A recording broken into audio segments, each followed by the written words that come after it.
នេះទៅពេងអាស័យទីទឹកខ្មុំបាទបងប្អូនជួយមើលបាទបាទទេពេងគេដោះ1 2 3 4 5 6 7 8 9បាទកាន់មួយសិន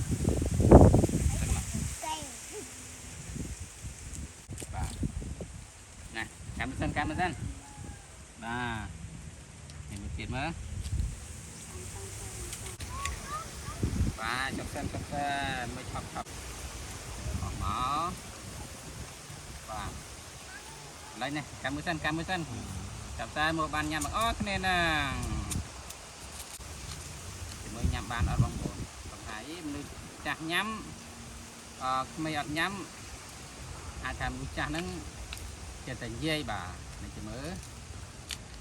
ណែមកទៀតមកជាស្ដែងបាទជាស្ដែងនឹង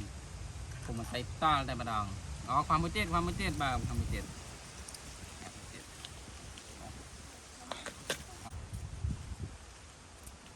ញ៉ាំបានអត់ភាសាបានដា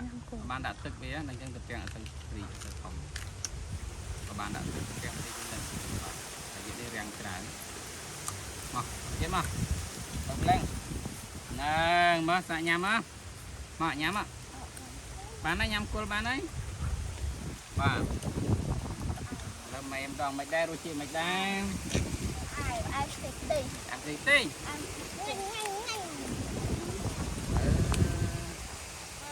ជាតិម៉េចហើយដែររសជាតិមិនដែរ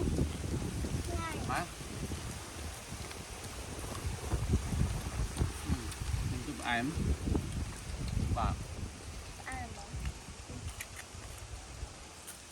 បងប្អូន